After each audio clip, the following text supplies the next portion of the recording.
our downstream O2 sensor. The wire comes underneath this heat shield right here, and there's a little retainer. So we're going to use our pry tool and try and work that retainer off.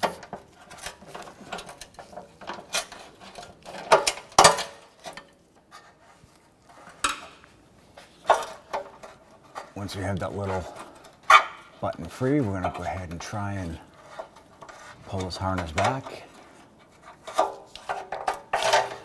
Thank you. Be able to pull it forward here. Our sensor has a little lock tab right here. We're just going to use a pair of pliers and just going to pinch in this little tab.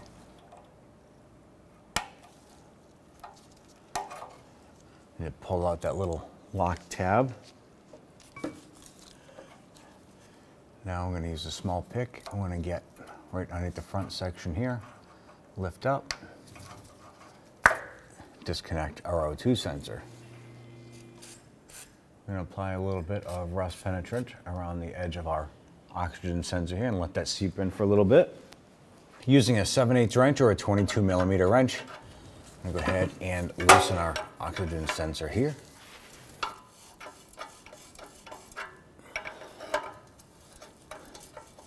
Now as I'm loosening this here, I like to work the threads a little bit.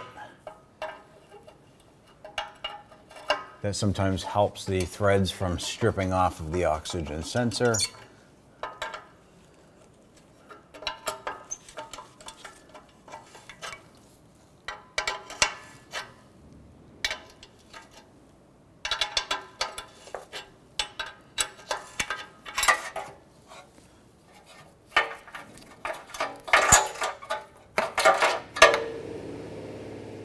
On the back side of the engine, up above the sway bar, we're going to look up and we're going to find our two studs for our rear catalytic converter.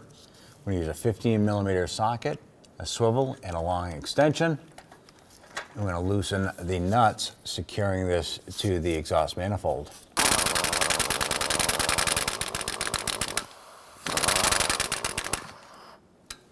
And go ahead and pull that nut off there. And try and go for the upper nut here.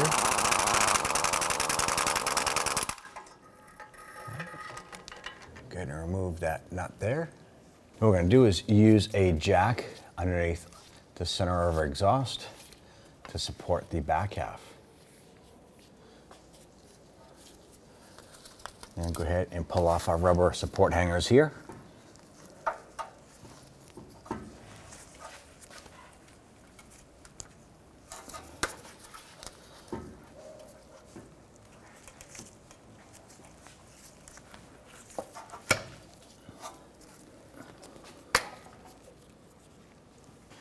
Now I want to go ahead and separate our cat pipe from our mid pipe here. Our bolts are rusted pretty bad where we can't even identify what size the nuts are here. So in our instance, we're going to go ahead and cut the heads off of the bolts here, and then we'll try and separate the pipe from the mid pipe.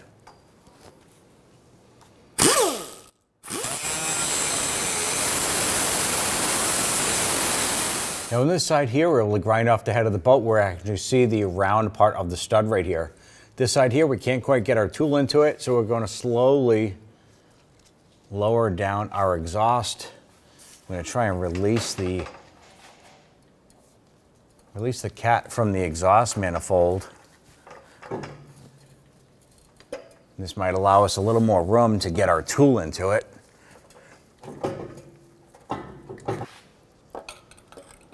Looks like we have some access now, so we're going to go ahead and cut the head off of this stud here, and then we'll go ahead and separate these two pipes.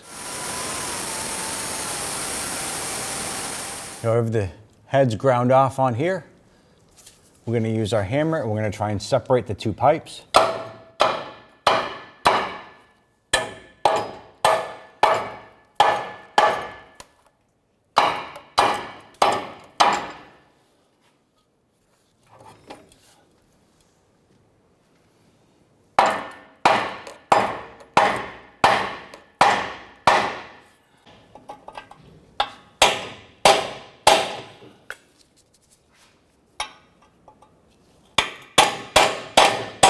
Now that we have the flange loose, we can go ahead and grab our cat pipe and slide this down and out.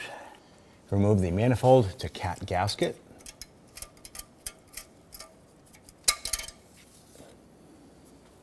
We're going to take our manifold to cat gasket. We're going to get that set up and into place. Go ahead and feed our cat up and in. And we're just going to get this slipped up and over the studs right there. Going to line up our back flange here.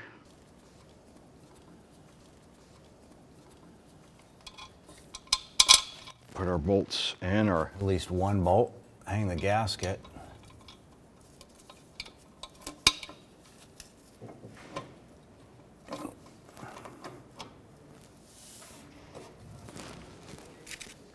And we'll get one nut installed here just to stabilize and hold it in place.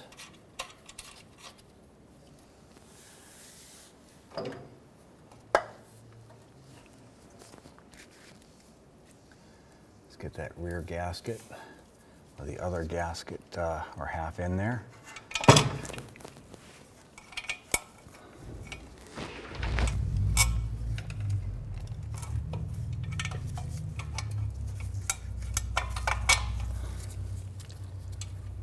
Go ahead and get that nut installed there. At this point here, I want to pay attention to the position of the flange going up onto the exhaust manifold. You may have to lift or lower your exhaust jack that we have supporting this. Go ahead and line this up, and in our case, we're going to go ahead and raise our exhaust.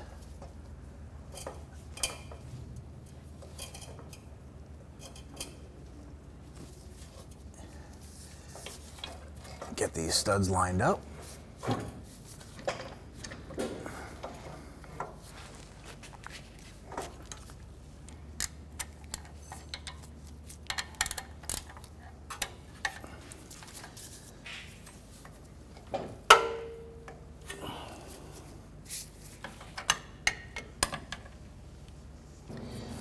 Go ahead and reach up and get these nuts started by hand.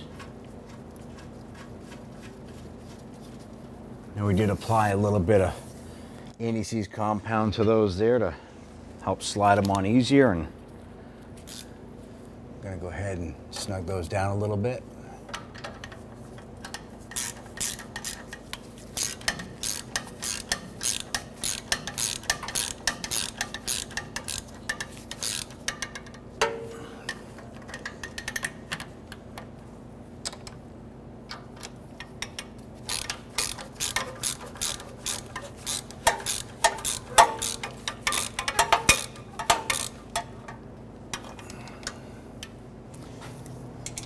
Go ahead and tighten down our bolts here.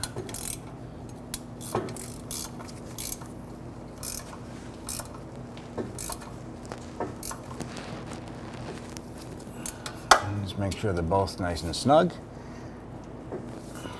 Go ahead and install our rubber hangers here.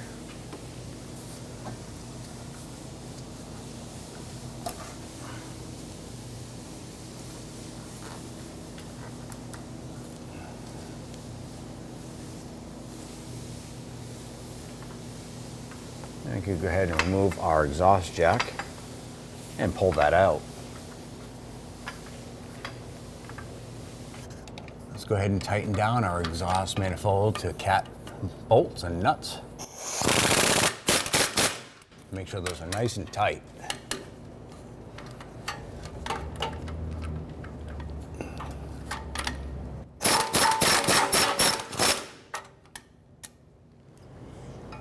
Let's go ahead and line up our oxygen sensor and thread that in.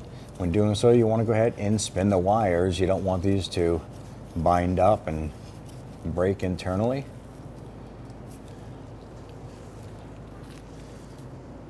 I'm going to go ahead and snug this in.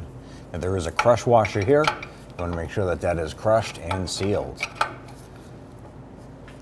Once that bottoms out, give it that extra quarter turn. Feed your wire up and through.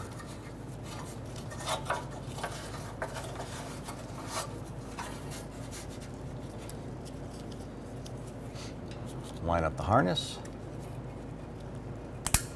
lock it into place, and we can feed this back through so we have our little locking tab.